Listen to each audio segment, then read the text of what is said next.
नमस्कार मित्रों, मैं हूं अनिल। आपका स्वागत है हमारे यूट्यूब चैनल गुरुजी स्टडी अड्डा में। दोस्तों, आज हम आपको CTET, UPTET, DElEd, BEd semester में पूछे जाने वाले अति महत्वपूर्ण प्रश्न समावेशी शिक्षा के बारे में विस्तृत रूप से अध्ययन करेंगे, क्योंकि मित्रों यहां से आपके एग्जाम में एक प्रश्न हर बार जरूर पूछ ले जाते हैं।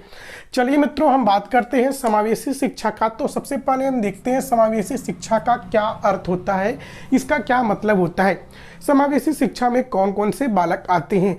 तो मित्रों, यदि हम बात करें समावेशी शिक्षा के बारे में, तो समावेशी शिक्षा का मतलब होता है दोस्तों ऐसी शिक्षा व्यवस्था जिसके अंतर्गत सामान्य बालक, अपवंचित रूप वर्ग के बालक, मानसिक रूप से पिछड़े बालक, विशिष्ट बालक को एक ही विद्यालय में एक ही शिक्षक के द्वारा एक ही छत के नीचे एक साथ एक शिक्षण विधि के माध्यम से पढ़ाना ही समावेशी शिक्षा कहते हैं। तो मित्रों, एक बार हम डिटेल रूप में देखते हैं कि समावेशी शिक्षा के अंतर्गत जो सामान्य बालक होते हैं वे कैसे बालक होते हैं। तो मित्रों, यदि हम बात करें, सामान्य बालक ऐसे बालक होते हैं जो शारीरिक मानसिक रूप से बिल्कुल फिट बालक होते हैं, जिनमें कोई भी समस्या उत्पन्न नहीं होती है, स्वस्थ बालक होते हैं। ऐसे बालक को हम सामान्य बालक कहते हैं। अब मित्रों, हम बात करते हैं अपवंचित वर्ग के बालक। अपवंचित वर्ग के वे बालक होते हैं मित्रों जो कि पढ़ने में असमर्थ होते हैं या किसी ऐसी समस्या के कारण शिक्षा की मुख्य धारा से नहीं जुड़ सकते हैं, नहीं जुड़ पाते हैं। ऐसे बालक को अपवंचित वर्ग के बालक कहते हैं। ऐसे बालक मित्रों जो कि रेलवे लाइन के पटरियों पर रहते हैं, या जो कूड़ा करकट उठाने वाले बालक होते हैं, जो कि आर्थिक रूप से पिछड़े हुए बालक होते हैं, ऐसे बालक को हम अपवंचित वर्ग के बालक कहते हैं। ऐसे बालक प्लस मित्रों मानसिक रूप से पिछड़े बालक। मानसिक रूप से पिछड़े बालक वे बालक होते हैं मित्रों जिनकी बुद्धि लब्धि 90 से कम होती है, या वे सीखने में धीरे से सीखते हैं, चीज़ों को धीरे से सीखते हैं, अधिगम धीरे धीरे करते हैं। ऐसे बालक मानसिक रूप से पिछड़े हुए बालक होते हैं मित्रों। या किसी भी कठिन विषय वस्तु को देर से सीखते हैं, ऐसे बालक को मानसिक रूप से पिछड़े हुए बालक कहते हैं। अब मित्रों, हम बात करते हैं विशिष्ट बालक। यदि मित्रों हम बात करें विशिष्ट बालक किसे कहते हैं, तो विशिष्ट बालक के अंतर्गत मित्रों दो प्रकार के बालक आते हैं। एक आपके आते हैं प्रतिभाशाली बालक। प्रतिभाशाली बालक मित्रों वे बालक होते हैं जिनकी बुद्धि लब्धि 140 से प्लस होती है, या जो पढ़ने में तेज तर्रार बालक होते हैं, जो किसी भी विषय वस्तु को या कार्य को जल्दी कर लेते हैं, चीज़ों को जल्दी समझते हैं, जल्दी सीखते हैं। ऐसे बालक को हम प्रतिभाशाली बालक कहते हैं। और मित्रों इसी विशिष्ट बालक के अंतर्गत ऐसे बालक जो दिव्यांग बालक हैं, जो विकलांग बालक हैं, या जो क्षतयुक्त बालक हैं, ऐसे बालकों को हम विशिष्ट बालक कहते हैं। तो मित्रों ऐसे बालकों को समावेशी शिक्षा के अंतर्गत हम समावेशन कैसे कराएंगे। तो मित्रों ऐसे बालकों को प्रसाधन आवंटित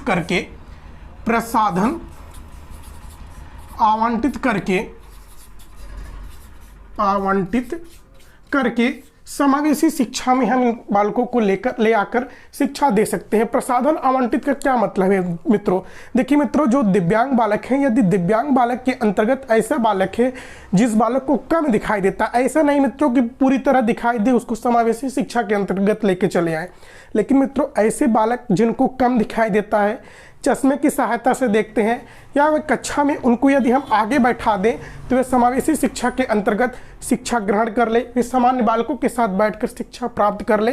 तो ऐसे बालकों को हम प्रसाधन आवंटित करके, मतलब दोस्तों चश्मे की सहारा देकर, ऐसे बालक जिनको कम सुनाई देता है तो उनके सुनने के लिए मशीन यंत्रों का उपयोग करके उनको यंत्र देकर हम, यानी कि प्रसाधन आवंटित करके यंत्र देकर, सुनाई देने वाली मशीन देकर हम उनको समावेशी शिक्षा के तहत शिक्षा दे सकते हैं।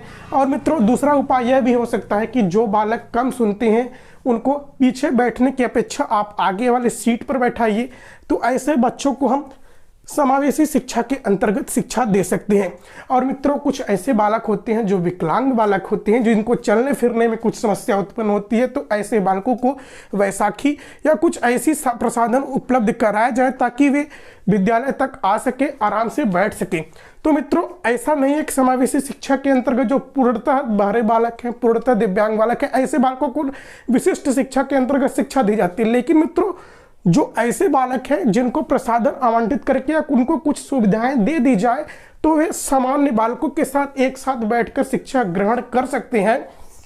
ऐसे बालकों को हम समावेशी शिक्षा के अंतर्गत शिक्षा देते हैं। तो मित्रों, यदि हम बात करें समावेशी शिक्षा क्या है, तो समावेशी शिक्षा ऐसी शिक्षा व्यवस्था है जो सामान्य बालक, अपवंचित वर्ग के बालक, विशिष्ट बालक, मानसिक रूप से पिछड़े हुए बालक, सभी बालकों को एक साथ एक ही शिक्षण विधि के द्वारा, एक ही शिक्षक के द्वारा पढ़ाया जाता है। तो इसे हम समावेशी शिक्षा कहते हैं। यदि मित्रों हम बात करें समावेशी शिक्षा की परिभाषाएं की, तो यहाँ पर आप देखिए एस.के. दुबे के अनुसार मित्रों हम बात करें तो समावेशी शिक्षा एक ऐसी शैक्षिक प्रक्रिया है जिसमें शिक्षा बालकों की क्षमताओं, स्थितियों एवं मानसिक सीमाओं के अनुसार दी जाती है। और दोस्तों देखिए एस.के. दुबे महोदय क्या कहते हैं। एस.के. दुबे महोदय कहते हैं कि समावेशी शिक्षा जो है यह एक ऐसी शिक्षण प्रक्रिया है, एक ऐसी शैक्षिक प्रक्रिया है जिसमें बालकों की क्षमता, बालक की क्या रुचि है, बालक की क्या क्षमता है, क्या योग्यता है, बालक की रुचि, क्षमता, योग्यता के अनुसार शिक्षा दी जाए। बालक की स्थिति के अनुसार शिक्षा दी जाए। उसकी मानसिक स्थिति क्या है, मानसिक योग्यता क्या है, ऐसे बालकों को ध्यान में रखकर शिक्षा देना ही क्या है, समावेशी शिक्षा है। देखिए मित्रों, समावेशी शिक्षा की हम बात कर रहे हैं तो आपके विद्यालय में जो है वे मंदबुद्धि के भी बालक आएंगे और प्रतिभाशाली बालक आएंगे। तो मित्रों, जो शिक्षण विधि शिक्षक तैयार करता है वह इन सभी बालकों को ध्यान में रखकर करता है। जैसे कि मित्रों, जो आपके जो विद्यालय है उस विद्यालय में जो कम मंदबुद्धि के बालक हैं, मंदबुद्धि के जो बालक हैं, इनको आप 5 प्रश्न दीजिए संतुलन बैठाने के लिए कक्षा में। जैसे कि जो प्रतिभाशाली बालक हैं ऐसे बालकों को आप 15 प्रश्न दीजिए। तो दोस्तों, इस प्रकार हम समावेशी शिक्षा में मंदबुद्धि के बालक और प्रतिभाशाली बालकों के साथ सामंजस्य बैठाकर अच्छे से पढ़ा सकते हैं। तो मित्रों, इसके बाद हम आगे आपको देखते हैं कि समावेशी शिक्षा की आवश्यकताएं क्या होती हैं। अब हम मित्रों समावेशी शिक्षा की विशेषताओं के बारे में बात करें तो इसमें देखिए आपके सामने पहला पॉइंट लिखा हुआ है कि यह शिक्षा सभी वर्ग, सभी शारीरिक विशेषताओं वाले बालकों के लिए है। यानी कि मित्रों, जो समावेशी शिक्षा है वह सभी वर्गों के लिए है, सभी शारीरिक विशेषताओं वाले जो बालक है सबके लिए है। यानी कि इसमें कोई भी भेदभाव नहीं है, कोई भी बालक हो सबको समावेशी शिक्षा लेने का अधिकार है। तो मित्रों, दूसरा पॉइंट में यह बात स्पष्ट हो जाती है कि समावेशी शिक्षा का मूल आधार सार्वभौमिक या प्रजातांत्रिक दृष्टिकोण, जिसके अनुसार जाति, धर्म, लिंग, शारीरिक रचना के आधार पर भेदभाव न करते हुए सभी को शिक्षा पाने का अधिकार है।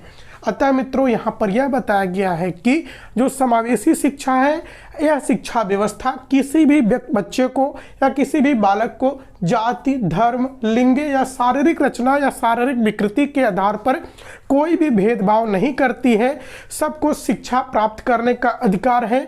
और मित्रों, तीसरे पॉइंट में यह बताया गया है कि यह दिव्यांग या अपवंचित बालकों को या जो अन्य प्रकार के विशिष्ट बालक हैं बालकों को प्रेरित करती है कि उनके अंदर ऐसा कुछ भी नहीं है जो उन्हें सामान्य बालकों के साथ शिक्षा लेने में बाधा उत्पन्न करता है।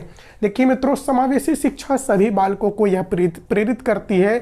जो बालक शारीरिक रूप से दिव्यांग या विकलांग बालक हैं उनको यह अंदर से प्रेरित करती है कि उनमें कोई कमी नहीं है, वे भी सामान्य बालकों के साथ शिक्षा प्राप्त कर सकते हैं, वे भी सामान्य बालकों की तरह रह सकते हैं, कार्य कर सकते हैं, व्यावसायिक कार्य कर सकते हैं। समावेशी शिक्षा यह हमें सिखाती है। अब मित्रों, हम आगे बात करते हैं। चौथा पॉइंट है मित्रों, समावेशी शिक्षा शिक्षा की मुख्य धारा से जुड़ने का मूल अधिकार है। आरटी 2009। देखिए मित्रों, आरटी 2009 के तहत एक कानून बना दिया गया है कि समावेशी शिक्षा के तहत सभी बालकों को शिक्षा प्राप्त करने का अधिकार है। और भारतीय शिक्षा अधिनियम के तहत दोस्तों 14 वर्ष तक के बालकों को मुफ्त शिक्षा दी जा रही है। तो दोस्तों, ये थे समावेशी शिक्षा की आवश्यकताएं। अब हम आगे देखते हैं।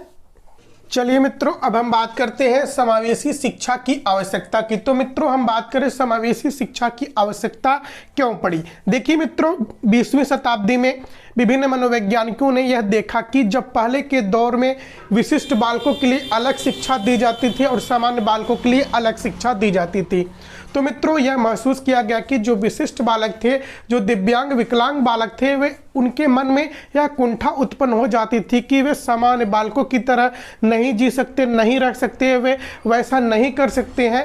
तो दोस्तों इसी कुंठापन को दूर करने के लिए समावेशी शिक्षा लाया गया, जिसमें जब हम सामान्य बालकों के साथ विशिष्ट बालक का मतलब दिव्यांग विकलांग बालक और प्रतिभाशाली बालक, अपवंचित वर्ग के बालक को एक साथ एक ही कमरे में, एक ही विद्यालय में, एक ही छत के नीचे, एक ही शिक्षण विधि के द्वारा, एक ही शिक्षक के माध्यम से पढ़ाया जाएगा, तो वे भी अपने को समाज की मुख्य धारा से जुड़ा हुआ महसूस करेंगे और अपने को वे यह समझेंगे कि हम भी सामान्य बालकों के साथ रह सकते हैं, सामान्य बालकों की तरह सोच सकते हैं, सामान्य बालकों की तरह कुछ कर सकते हैं। तो मित्रों हम विभिन्न पॉइंटों की अब हम आगे बात करें तो शिक्षा की सार्वभौमिकता या सभी के लिए शिक्षा की यूनेस्को 2008 की घोषणा तभी तो संभव है जब शिक्षा समावेशी हो। देखिए मित्रों, यूनेस्को में यह घोषणा की गई कि जो शिक्षा हो सभी के लिए आवश्यक हो, सभी के लिए महत्वपूर्ण हो। तो दोस्तों सभी के लिए यदि हम शिक्षा आवश्यक करते हैं, तो दोस्तों यदि हम सार्वभौमिकता की बात करें कि समावेशी शिक्षा सभी बच्चों को लेकर साथ चलने की बात करती हो, तो यह शिक्षा तभी आवश्यक होगी, तभी महत्वपूर्ण होगी जब शिक्षा व्यवस्था कैसी हो, समावेशी हो, जिसमें सभी बच्चों का समावेशन हो। अब मित्रों हम दूसरे पॉइंट की बात करें तो किसी भी देश के संविधान में शिक्षा का वर्णन जरूरी है, क्योंकि संवैधानिक प्रावधान सभी के लिए है, इसलिए शिक्षा भी सभी को दी जानी चाहिए, इसलिए समावेशी शिक्षा की आवश्यकता है।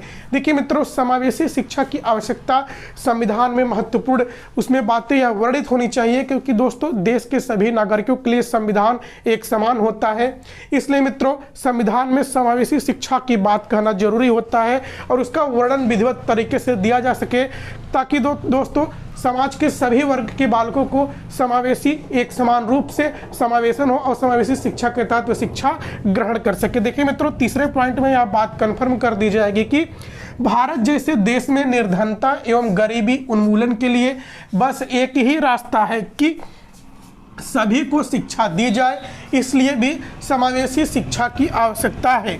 देखिए मित्रों यहाँ पर गरीबी उन्मूलन का मतलब यह है कि मित्रों जो समावेशी शिक्षा हो वह मुफ्त हो, और वैसे भी 14 वर्ष के बालकों के लिए मुफ्त शिक्षा भारत में चलाई जा रही है। यदि मित्रों यदि भारत में समावेशी शिक्षा क्यों जरूरी है, क्योंकि मित्रों बहुत सारे ऐसे बालक हैं जो कि कॉन्वेंट स्कूल में जाकर पढ़ नहीं सकते, लेकिन दोस्तों भारतीय सरकार या भारत के संविधान के द्वारा यह प्रावधान किया गया है कि सभी बच्चों को पढ़ने का अधिकार है। जब सभी बच्चों को पढ़ने का अधिकार है तो हम समावेशी शिक्षा के तहत उसे हम शिक्षा दे सकते हैं, और ऐसा दिया भी जा रहा है। चलिए मित्रों अब हम अगले पॉइंट की बात करें तो समावेशी शिक्षा की आवश्यकता के चौथे पॉइंट की बात करें तो मित्रों यहाँ पर दिया है, हो सकता है कि सभी बालक समान गति से न सीखते हों, लेकिन इस बात से इनकार नहीं कर सकते कि सभी बालक सीखते हैं, इसलिए समावेशी शिक्षा होनी चाहिए। तो मित्रों समावेशी शिक्षा की आवश्यकता के अंतर्गत यह बताया जा रहा है कि सभी बालक में कुछ न कुछ सीखने के गुण होते हैं,